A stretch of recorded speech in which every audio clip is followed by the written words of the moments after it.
तो देखिए, जब आप परिणाम आपके आशा के अनुरूप न हो तो उसको आप गलती मान सकते हैं। ऐसा हम लोगों को नहीं लगता है कि बिहार में कोई बहुत भारी गलती हो गई है। हम लोगों ने अपनी ओर से जो ईमानदारी, गलती तब होती जब हम लोग कोई बेईमानी करते, गलती तब होती जब हम लोग कोई कॉम्प्रोमाइज़ करते।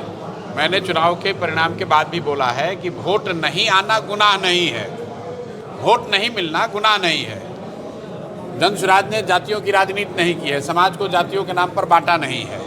जन सुराज ने वोट लेने के लिए हिंदू मुसलमान नहीं किया है। जन सुराज ने वोट लेने के लिए यहाँ की गरीब जनता को पैसा देकर वोट नहीं खरीदा है। जन सुराज ने अपने उम्मीदवारों की सूची में बालू माफिया, शराब माफिया को जगह नहीं दी है। इसके बावजूद लोग नहीं समझ पाए तो उसके लिए फिर से और प्रयास किया जाएगा। दशकों से जो यहाँ जो राजनीति चली आ रही है, जो काई जमी हुई है, उसको साफ करने में थोड़ी और मेहनत करनी पड़ेगी। लेकिन हम लोग पहले भी कहते आए हैं कि चाहे सीट 0 भी आए, जन सुराज पीछे हटने वाला नहीं है। हम लोग पूरी तरीके से संकल्पित हैं, क्योंकि हम लोग का लक्ष्य बिहार बदलना है। हमारा लक्ष्य MLA बनना नहीं है, MP बनना नहीं है। हमारा लक्ष्य बिहार को सुधारना है। उसके लिए चाहे 5 वर्ष लगे, 10 वर्ष लगे। इस प्रयास में सफलता नहीं मिली है। 16 लाख लोगों को समझ में आई बात, बाकी को नहीं आई। तो इस बार फिर और ताकत से लगेंगे, अगले 5 साल और मेहनत करेंगे ताकि लोग समझें और अपने बच्चों के भले के लिए जन सुराज को चुने। प्रशांत जी, आप सुप्रीम कोर्ट गए थे सरकार का चुनाव रद्द कराने के लिए, वहाँ से आपको निराशा हाथ लगी, क्या कहिएगा? कोई निराशा हाथ नहीं लगी है। सुप्रीम कोर्ट में जब आपको लगता है, इस देश का संविधान आपको बताता है कि अगर आपको लगे कि आपके साथ कोई अन्याय हो गया है तो आप न्यायालय जा सकते हैं। उसी तहत हम लोग सुप्रीम कोर्ट गए। इस मुद्दे पर गए कि बिहार में पहली बार, देश में पहली बार ऐसा हुआ जबकि चुनाव के वोटिंग के 2 दिन पहले तक लोगों को 10-10 हज़ार रुपया देकर उनके वोट के निर्णय को प्रभावित करने का प्रयास किया गया है। हम लोग की नज़र में ये सीधे तौर पे ब्राइबरी है। इस बात को हम लोगों ने कोर्ट के संज्ञान में लाया। सुप्रीम कोर्ट ने ये कहा कि हमारा जुरिस्डिक्शन नहीं है, ये हाई कोर्ट का मामला है, आप हाई कोर्ट में जाइए। तो हाई कोर्ट में हम लोग फिर से इस मामले को उठाएंगे।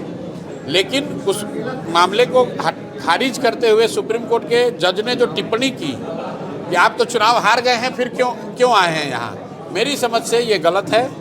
विथ ऑल ड्यू रिस्पेक्ट, वो जज हैं, लेकिन भारत का संविधान ये बताता है कि हर वो नागरिक जिसको लगे कि उसके साथ गलती हुई, अन्याय हुआ है, वही तो कोर्ट में जाएगा। जो जीता हुआ है वही, अगर उसी को सिर्फ कोर्ट में जाने की अनुमति होगी तब तो फिर पूरे संविधान के जो भावना है उसके उलट बात हो जाएगी। बिहार में बढ़ते लीपापोती की बात सामने आ रही थी, तो उस मामले पे क्या कहें? भाई, ऐसा है कि ये पहली घटना नहीं है जहां सरकारी तंत्र लिपापोती में लगा हुआ है।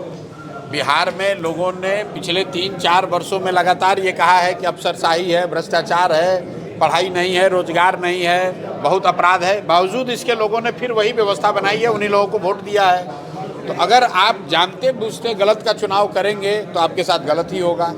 तो सरकार पर जो हम लोग कर सकते हैं, हम लोग के हाथ में तो व्यवस्था है नहीं, लेकिन हम लोग के दल के तौर पे राजनीतिक सामाजिक जो हमारी जिम्मेवारी है, उसके तहत नीट की छात्रा की जो घटना हुई है, सबसे पहले जन सुराज के लोगों ने मामला उठाया। सबसे पहले मैं वहाँ पर गया जब सरकार ने एक तरीके से इस मामले को खारिज कर दिया था, ये कह के कि ये तो उस लड़की के आत्महत्या का मामला है। सबसे पहले जब हम लोग गए हैं तब उसके बाद पुलिस ने कार्रवाई की है, SIT का गठन हुआ है, पुलिस के 2 अफसर सस्पेंड हुए हैं। उसके बाद हम लोग को जो लग रहा है कि उसमें बड़े, 1 मिनट, सबसे जो बड़ी बात है कि ये छोटा मामला नहीं है, इसमें बड़े सफ़ेद पोश लोग शामिल हैं, ये बिल्कुल प्रतीत हो रहा है। क्योंकि अगर छोटा मामला होता तो वहाँ पटना की पुलिस इसको सॉल्व नहीं कर पाई। उसके बाद सरकार ने SIT बनाया, वो इसको सॉल्व नहीं कर पाए। अब CBI में दिया है। ये कहीं ना कहीं दिखाता है कि इसमें बड़े लोग शामिल हैं, जिससे पुलिस प्रशासन पर बहुत बड़ा दबाव है। उस बच्ची के साथ जघन्य अपराध हुआ है और जन सुराज अपने पूरी ताकत से हम लोग खड़े हैं। लेकिन हम रोज़ रोज़ का ड्रामाबाजी नहीं करते हैं। SIT बना, हम लोग गए, SIT बना, हम लोगों ने इंतज़ार किया कि SIT में क्या होता है। पोस्टमार्टम का रिपोर्ट आया, उसमें क्लियर हो गया है कि उस लड़की के साथ गलत हुआ है। अब सरकार ने CBI को मामला दिया है, CBI को जांच करने दीजिए। लिपापोती सरकार करने की अगर कोशिश करेगी भी, CBI कोशिश करेगी भी, तो भी हम लोग चुप नहीं बैठने वाले हैं। लेकिन CBI को पहले काम करने का अवसर दिया जाए।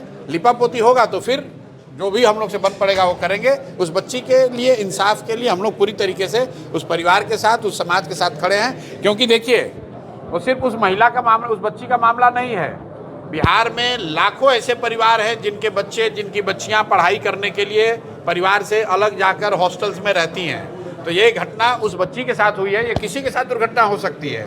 इसलिए बिहार के हर नागरिक का ये कर्तव्य है कि उस बच्ची के लिए आवाज़ उठाए, उस बच्ची को न्याय मिले, और जिन लोगों ने भी ये जघन्य अपराध किया है उनको सजा मिले। ये आपकी हमारी सबकी जिम्मेवारी है और हम लोग उस जिम्मेवारी से पीछे नहीं हटेंगे। बिहार में पंचायती चुनाव होने वाला है, तो क्या आपके द्वारा छोटे छोटे नेताओं को सहयोग किया जाएगा आपकी पार्टी के द्वारा? हम लोग अभी पार्टी में चर्चा कर रहे हैं। पदयात्रा के दौरान भी अगर आप बात हमारी सुनेंगे, जो मैंने पदयात्रा के दौरान कही है, उस समय भी मैंने कहा है कि अगर बिहार को बदलना है तो सिर्फ MP MLA बदलने से नहीं होगा, नीचे से लेकर ऊपर तक पूरी व्यवस्था को बदलना होगा। उसके तहत हम लोग की ये इच्छा है कि अगर पार्टी में सहमति बन जाए तो पंचायत का चुनाव बिहार में पार्टी दलगत आधार पर नहीं होता है, लेकिन अगर जनसुराज के सहयोगियों में सहमति बन जाए तो ये बहुत हद तक संभव है कि जनसुराज इन सभी पदों के लिए अपने आधिकारिक प्रत्याशियों को उतारकर पंचायती राज के चुनाव में हिस्सा लेगा। लेकिन अभी इस पर निर्णय जो है वो 2 महीने के बाद ही हो पाएगा, जब मैं सारे जिलों में ये चर्चा कर लूँगा। प्रशांत जी, बंगाल में चुनाव होने वाले हैं,